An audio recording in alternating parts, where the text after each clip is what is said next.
കാത്തിരിപ്പിനൊടുവിൽ മണിക്കൂറുകൾ മാത്രമേ Argentina England പോരാട്ടത്തിനുള്ളൂ. ഇതൊരു സാധാരണ മത്സരം മാത്രമല്ല, പതിറ്റാണ്ടുകളായി ലോക ഫുട്ബോളിൽ ചർച്ച ചെയ്യപ്പെടുന്ന ഒരു വലിയ വൈരമാണ് വീണ്ടും അരങ്ങേറുന്നത്. ചരിത്രവും വികാരവും ലോകോത്തര താരങ്ങളും രണ്ട് വ്യത്യസ്ത ഫുട്ബോൾ ശൈലികളും ഒരേ വേദിയിൽ ഏറ്റുമുട്ടുന്ന മത്സരം. ഈ ഒരു മത്സരത്തിൽ ഏറ്റവും കൂടുതൽ വിജയസാധ്യത ആർക്കാണ്? നമ്മൾ കൃത്യമായി കൊണ്ട് ഓരോ കാര്യങ്ങളും അനലൈസ് ചെയ്യാൻ പോവുകയാണ്. നിലവിലെ ടീമിൻ്റെ ഫോം, ഈ വേൾഡ് കപ്പിലെ പ്രകടനം, ടീമിൻ്റെ ബാലൻസ്, ടാക്ടിക്സ്, ശക്തി, ദൗർബല്യം, പ്രധാന താരങ്ങളുടെ സ്വാധീനം എന്നിവയെല്ലാം വിലയിരുത്തിയ ശേഷമാണ് ആരാണ് ഏറ്റവും കൂടുതൽ വിജയസാധ്യതയുള്ള ടീമെന്ന് നമ്മൾ നോക്കാൻ പോകുന്നത്. ആദ്യം ലോക ചാമ്പ്യന്മാരായ അർജന്റീനയെക്കുറിച്ച്. ഈ വേൾഡ് കപ്പിലെ അർജന്റീനയുടെ ഏറ്റവും വലിയ പ്രത്യേകത ആക്രമണ ഫുട്ബോൾ മാത്രമല്ല, ടീമിൻ്റെ മാനസിക ശക്തിയാണ്.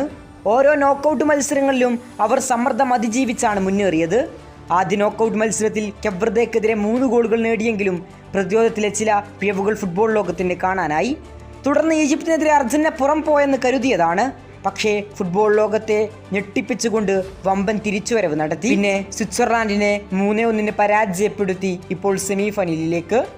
ഈ 3 മത്സരങ്ങളിലും ഒരു കാര്യം വ്യക്തമാണ്: അർജന്റീൻ ആക്രമണത്തിൽ അതീവ അപകടകാരികളാണ്. ഡിഫൻസിൽ വലിയ പിഴവുകൾ ഓരോ മത്സരത്തിലും എടുത്തു കാണിക്കുന്നു. അർജന്റീന മുന്നേറ്റത്തിനെ തടയുക ഏതൊരു പ്രതിരോധത്തിനും വലിയ വെല്ലുവിളിയാണ്. കാരണം അവർ ഒരു താരത്തെ മാത്രം ആശ്രയിക്കുന്നില്ല. മെസ്സിയെ മാത്രം ആശ്രയിച്ചിരുന്ന മത്സരത്തിൽ നിന്ന് വലിയ മാറ്റമാണ് സ്വിറ്റ്സർലാൻഡിനെതിരെ നമ്മൾ കണ്ടത്. ലൗതരോ മാർട്ടിനസും ഹൂലിയൻ അൽവരസും നിർണായകമായ ഗോളുകൾ കണ്ടെത്തി. വലതുവശത്തു നിന്നും ഇടതുവശത്തു നിന്നും മധ്യഭാഗത്തു നിന്നും അവസരങ്ങൾ സൃഷ്ടിക്കാൻ അവർക്ക് കഴിയും.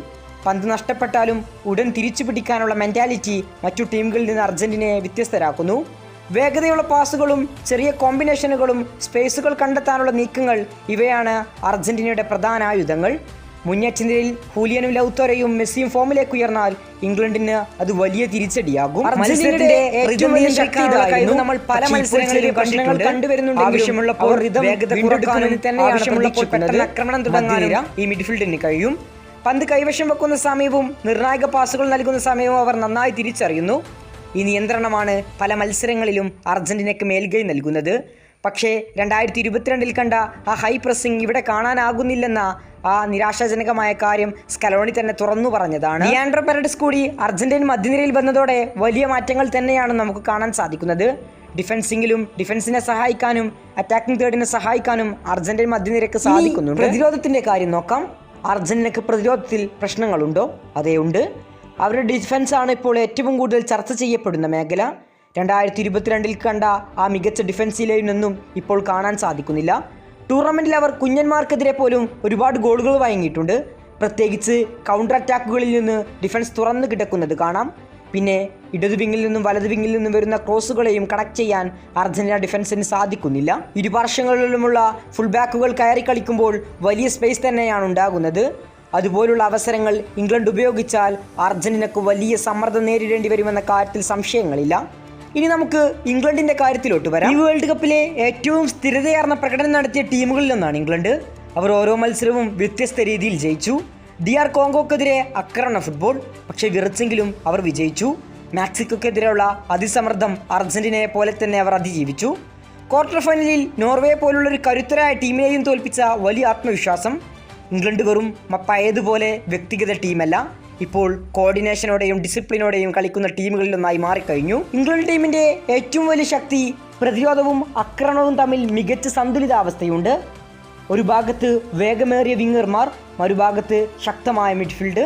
മധ്യനിരക്കാർ പോലും, ബെല്ലിംഗ്ഹാമിനെ പോലുള്ള താരങ്ങൾ പോലും മുന്നേറ്റ നിരയിൽ വന്ന് ഗോളുകൾ സ്കോർ ചെയ്യുന്നു, ഡിഫൻസിലും സഹായിക്കുന്നു.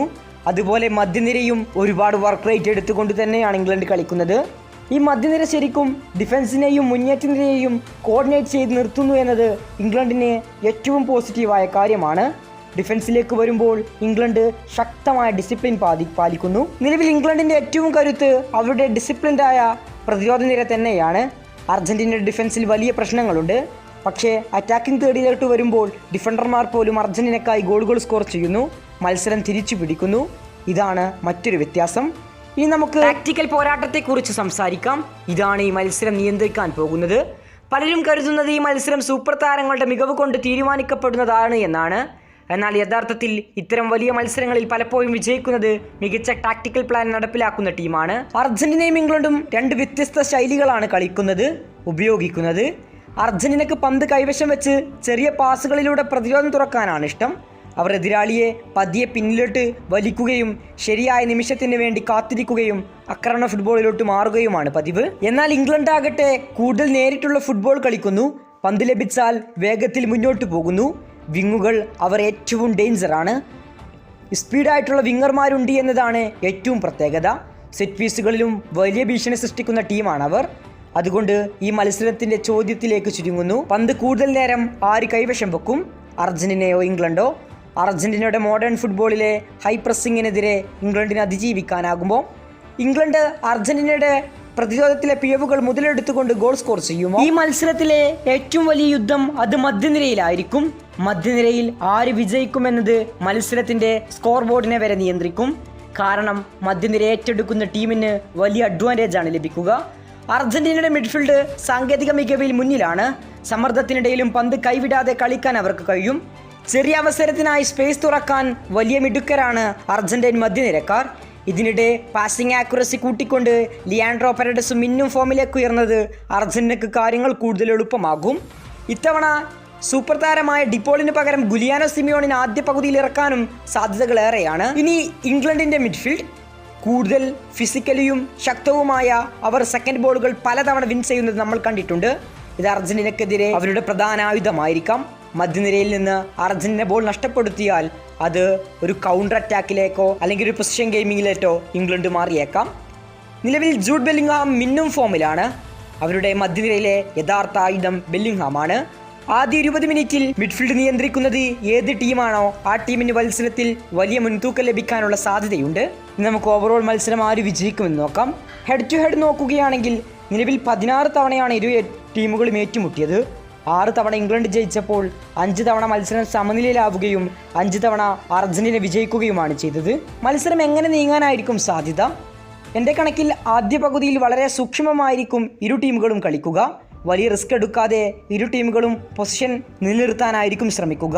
അതായത് അറ്റാക്കിംഗ് തേർഡിലേക്ക് ഇരു ടീമുകളും കൂടുതൽ പോകില്ല. ആദ്യ പകുതിയിൽ ഗോളുകളൊന്നും പിറന്നില്ലെങ്കിൽ രണ്ടാം പകുതിയിൽ ഇരു ടീമുകളുടെയും അറ്റാക്കിംഗ് ഫുട്ബോൾ തന്നെയായിരിക്കും നമുക്ക് കാണാൻ സാധിക്കുക. മത്സരം എക്സ്ട്രാ ടൈമിലേക്കോ പെനാൽറ്റിയിലേക്കോ നീങ്ങാനുള്ള വലിയ സാധ്യതയുമുണ്ട്. പ്രവചനങ്ങൾക്കിവിടെ വലിയ പ്രസക്തിയില്ല. ഫുട്ബോളാണ്. ഒരു ചുവപ്പ് കാർഡ് അല്ലെങ്കിൽ ഒരു പെനാൽറ്റി, പ്രതിരോധ പിഴവ്, ഇങ്ങനെയെല്ലാം മത്സരത്തിൻ്റെ ഗതി തന്നെ മാറ്റിമറിച്ചേക്കാം. നിലവിൽ മനോഹരമായി ഡിസിപ്ലിനോടെ കളിക്കുന്ന ടീം അതിപ്പോൾ നിലവിൽ ഇംഗ്ലണ്ട് തന്നെയാണ്. അവർ മിന്നും ഫോമിലാണ്. അർജന്റീനയേക്കാൾ മികച്ച ഫോമിലാണ് ഇംഗ്ലണ്ട് എന്ന് വേണമെങ്കിൽ പറയാം. ടാക്റ്റിക്കൽ ബാലൻസും ഇംഗ്ലണ്ടിന് ചെറിയ എഡ്ജുണ്ട്. എന്നാൽ ആത്മവിശ്വാസവും ടീമിൻ്റെ സ്ഥിരതയാർന്ന വിജയവും കണക്കിലെടുത്താൽ അവിടെ അർജന്റീനക്കും വലിയ മുൻതൂക്കമുണ്ട്. എൻ്റെ പ്രവചനം മത്സരം സമനിലയിൽ പോവുകയും പെനാൽറ്റി ഷൂട്ടൗട്ടിൽ ലിയോ മെസ്സിയുടെ അർജന്റീന വിജയിക്കുമെന്നാണ്. നിങ്ങൾ ഈ മത്സരത്തെ എങ്ങനെയാണ് നോക്കിക്കാണുന്നത്? ഈ മത്സരം എങ്ങനെയായിരിക്കും? നിങ്ങളുടെ അഭിപ്രായം തീർച്ചയായും കമൻറ്റ് ബോക്സിൽ അറിയിക്കുക. സ്കോർ എങ്ങനെയാകാനാണ് സാധ്യത? കൂടുതൽ ഫുട്ബോൾ വാർത്തകൾക്കും വേൾഡ് കപ്പ് വിശേഷങ്ങൾക്കും വേണ്ടി സബ്സ്ക്രൈബ് നൗ.